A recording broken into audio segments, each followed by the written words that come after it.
സല്ലല്ലാഹു അലാ മുഹമ്മദ് സല്ലല്ലാഹു അലൈഹി വസല്ലം. പാലിക്കേണ്ട കടമകൾ എന്താണ്?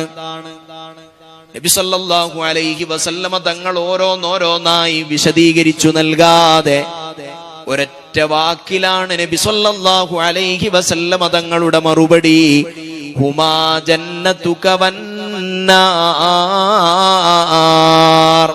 നീ ഉമ്മാക്ക് ഇത് ചെയ്തു കൊടുക്കണം, അത് ചെയ്തു കൊടുക്കണം, മറ്റത് ചെയ്യരുത്, അങ്ങനെ ചെയ്യരുത്, വിശദമായ മറുപടിയല്ല.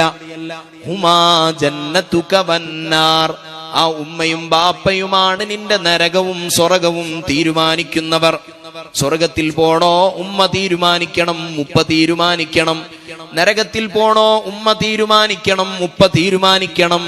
നീ എത്ര ദീനിൽ എത്ര പ്രാധാന്യമുള്ള ജിഹാദ് പോലും ചെയ്താലും, ജിഹാദ് പോലെയുള്ള ഏറ്റവും പുണ്യകരമായ കർമ്മങ്ങൾ ചെയ്താലും ഉമ്മാന്റെയും ഉപ്പാന്റെയും അനിഷ്ടം സമ്പാദിച്ചുകൊണ്ട് സ്വർഗത്തിൽ കടക്കാൻ കഴിയില്ലെന്ന് നബി സല്ലല്ലാഹു അലൈഹി വസല്ലമ തങ്ങൾ ആഗതനോട് പറഞ്ഞു കൊടുക്കുകയാണ്.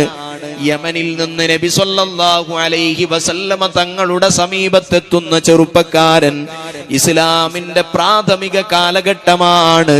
ജിഹാദിന് ആളുകൾ ആവശ്യമുള്ള കാലമാണ്. എല്ലാ നിലയിലും സന്നദ്ധത അറിയിച്ചുകൊണ്ട് നബി സല്ലല്ലാഹു അലൈഹി വസല്ലമ തങ്ങളുടെ സമീപത്തേക്ക് യമനിൽ നിന്നൊരു ചെറുപ്പക്കാരൻ വന്നിട്ട് പറയുന്നു, തങ്ങളെ, ഞാൻ എല്ലാറ്റിനും സന്നദ്ധനാണ്, എന്റെ ശരീരത്തെ ദീനിന് നൽകാൻ സന്നദ്ധനാണ്, ഞാൻ ഈ ദീനിന് വേണ്ടി പോരാടി ഷഹീദാവാൻ തയ്യാറാണെന്ന് പറഞ്ഞുകൊണ്ട് നബി സല്ലല്ലാഹു അലൈഹി വസല്ലമ തങ്ങളുടെ സമീപത്ത് യമനിൽ നിന്നൊരു ചെറുപ്പക്കാരൻ എത്തിയപ്പോൾ നബി സല്ലല്ലാഹു അലൈഹി വസല്ലമ തങ്ങൾ അയാളോട് ചോദിക്കുന്നു, ഹല്ലക വാലിദാൻ, നിനക്ക് മാതാപിതാക്കളുണ്ടോ എന്ന് ചോദിച്ചു. അപ്പൊ അയാൾ പറഞ്ഞു, അതെ, ഉപ്പ മരണപ്പെട്ടു, ഉമ്മയുണ്ട് എന്ന് പറഞ്ഞു. നീ സമ്മതം ചോദിച്ചിട്ടുണ്ടോ ഉമ്മാനോട്? ഇല്ല എന്ന് പറഞ്ഞു. ഇല്ല, ഞാൻ സമ്മതം ചോദിച്ചിട്ടില്ല. പോയിട്ട് ആ ഉമ്മാനോട് സമ്മതം വാങ്ങിയിട്ട് തിരിച്ചു വാ. അപ്പൊ ഇയാള് പറഞ്ഞു, തങ്ങളെ, ഞാൻ യുദ്ധത്തിന് വന്നതല്ല, അഥവാ ഉമ്മ സമ്മതം തന്നിട്ടില്ലെങ്കിലോ? ജിഹാദ് നടക്കൂലല്ലോ, ഏറെ പുണ്യകരമായ ഒരു കാര്യത്തിന് വന്നതല്ലേ, ഞാൻ സമ്മതം തന്നിട്ടില്ലെങ്കിലോ? സമ്മതം തന്നിട്ടില്ലെങ്കിൽ നീ ഉമ്മാനെ ഖിദ്മത്തെടുത്ത് അവിടെ തന്നെ കഴിയലാണ് ഏറ്റവും പുണ്യകരമായ കാര്യം. ജിഹാദിനേക്കാൾ ഏറ്റവും വലിയ പുണ്യമുള്ളതാണ്. ഉവൈസുൽ ഖർനി റളിയല്ലാഹു അൻഹു നബി സല്ലല്ലാഹു അലൈഹി വസല്ലമ തങ്ങളുടെ കാലത്ത് ജീവിച്ച മഹാനാണ്. അക്കാലത്ത് ജീവിച്ചിട്ട് സ്വഹാബികളിൽ പെടാതിരിക്കുക എന്ന് പറയുന്നത് ചെറിയൊരു കാര്യമല്ല. സ്വഹാബി ആവണമെങ്കിൽ നബി സല്ലല്ലാഹു അലൈഹി വസല്ലമ തങ്ങളുടെ സാന്നിധ്യത്തിൽ വന്ന് തങ്ങളെ നേരിട്ട് കണ്ടു ഒരല്പസമയം തങ്ങളുടെ സാന്നിധ്യത്തിൽ ഈമാനോടുകൂടെ നിൽക്കണം. ആ സന്ദർഭം കിട്ടിയിട്ട് യമനിലെ ഖർനിൽ നിന്ന് ഉവൈസുൽ ഖർനി റളിയല്ലാഹു അൻഹു ഇങ്ങോട്ട് വരാതിരിക്കാനുള്ള കാരണം, വാർദ്ധക്യമുള്ള ഉമ്മയെ പരിചരിച്ചുകൊണ്ട് തങ്ങളോടുള്ള മഹബത്ത്, വല്ലാത്ത മഹബത്തുണ്ടായിട്ടും തങ്ങളെ കാണാൻ മദീനയിലേക്ക് വന്നില്ല. ഉമ്മ വഫാത്താകുന്നത് വരെ കാത്തുന്നു. വഫാത്തായപ്പോ തിരിച്ചു വന്നു നബി സല്ലല്ലാഹു അലൈഹി വസല്ലം തങ്ങളെ കാണണം എന്ന് അവിടെ ഉള്ളവരോടൊക്കെ ഇങ്ങനെ പറയുമ്പോ ആരും മറുപടി കൊടുക്കുന്നില്ല. എല്ലാരും മിണ്ടാതെ മൗനമാണ്. ബഹുമാനപ്പെട്ടവർക്ക് ദേഷ്യം പിടിച്ചു. ഇതെന്താ ആരും എന്നോടൊന്നും മറുപടി പറയാത്ത? എന്നെന്താ എല്ലാരും കളിയാക്കുന്ന? എനിക്ക് മുത്തുനബിയെ കാണണം, ഒന്ന് കാണിച്ചു തരി. ഞാൻ ഇത്രയും കാലം എന്റെ ഹൃദയത്തിന്റെ അഭിലാഷം അടക്കി പിടിച്ചത് എന്റെ ഉമ്മാനെ പരിചരിക്കാനാണ്. കാരണം മുത്തുനബി സല്ലല്ലാഹു അലൈഹി വസല്ലം തങ്ങൾ പഠിപ്പിച്ചതാണല്ലോ. ആ ഉവൈസുൽ ഖർനിയെ പറ്റി ഉമർ ബിൻ ഖത്താബ് തങ്ങളോട് പറഞ്ഞില്ല ഒരിക്കൽ, ഉവൈസ് എന്ന് പറയുന്ന യമനുകാരനായ കർണുകാരൻ നിങ്ങൾ കാണുമ്പോൾ ദുആ ചെയ്യിപ്പിക്കണം എന്ന് നബി സല്ലല്ലാഹു അലൈഹി വസല്ലം തങ്ങൾ പറഞ്ഞു. കാരണം അയാൾ സ്വഹാബിയല്ല, സ്വഹാബിയായ ഉമർ ബിൻ ഖത്താബ് തങ്ങളോടാ പറയുന്നത്. അങ്ങനെ അവസാനം നബി സല്ലല്ലാഹു അലൈഹി വസല്ലം തങ്ങൾ വഫാത്തായ വാർത്ത അറിഞ്ഞുകൊണ്ട് തങ്ങളെ റൗള ഷരീഫ് അലി ഇബ്നു അബി ത്വാലിബ് തങ്ങൾ കാണിച്ചു കൊടുക്കുമ്പോൾ ബോധം കെട്ട് വീഴുന്ന വല്ലാത്തൊരവസ്ഥയെ പറ്റി ചരിത്രങ്ങളിൽ രേഖപ്പെട്ട് കിടക്കുന്നുണ്ട്. അങ്ങനെ ചെയ്യണം എന്നാണ്. അതാണ് ഇസ്ലാമിലെ ഏറ്റവും പുണ്യകരമായ. എന്നാൽ ഉമ്മാരും ബാപ്പാരും അതിനനുസരിച്ച് പെരുമാറണം.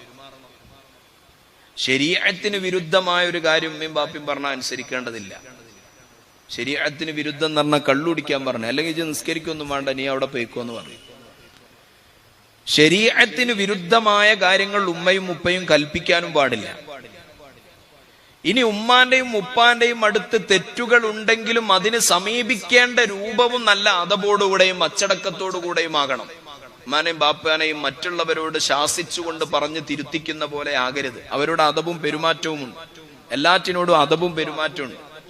ഇമാം ഗസാലി റളിയല്ലാഹു അൻഹു അവിടുത്തെ ബിദായത്തുൽ ഹിദായയിൽ മാതാപിതാക്കളോട് ഒന്നിച്ചുള്ള അതബുകളിൽ പറയുന്നിടത്ത് പറയുന്നത് കാണാം, അവരെ മൂർച്ചയുള്ള കണ്ണുകളോടുകൂടെ നോക്കാൻ പോലും പാടില്ല എന്നാണ്. അവരെ മുന്നിൽ നടക്കരുത്, അവരെ കാണുമ്പോൾ എഴുന്നേറ്റ് നിൽക്കണം, അവരെ പേരുകൊണ്ട് അഭിസംബോധന ചെയ്യാൻ പാടില്ല, അവരോട് ഉച്ചത്തിൽ സംസാരിക്കാൻ പാടില്ല, അവരെ തുറിച്ചു നോക്കാൻ പാടില്ല, അവർക്ക് നൽകിയ ഔദാര്യങ്ങളെ എടുത്തു പറയാൻ പാടില്ല.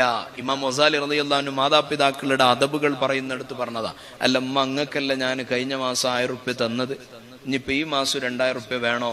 അവർക്ക് കൊടുത്ത ഔദാര്യങ്ങൾ അങ്ങനെ എടുത്തെടുത്ത് പറയാൻ പാടില്ലെന്ന് ഇമാം ഗസാലി റളിയല്ലാഹു അൻഹു പറയാം.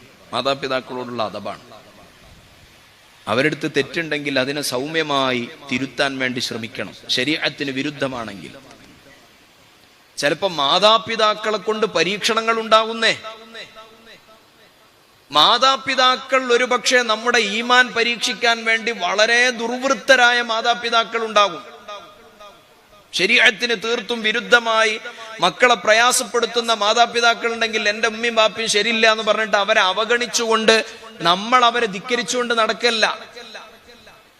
അത് നമ്മളെ പരീക്ഷണങ്ങളാണ്. കഴിവിന്റെ പരമാവധി അതബുകേടുകളില്ലാതെ അവരെ ശരിയായ വഴിയിലേക്ക് കൊണ്ടുവരാൻ എങ്ങനെയൊക്കെ കഴിയുമോ അർഹമായ ബാധ്യതകളെല്ലാം അവർക്ക് നിർവഹിച്ചു കൊടുക്കണം.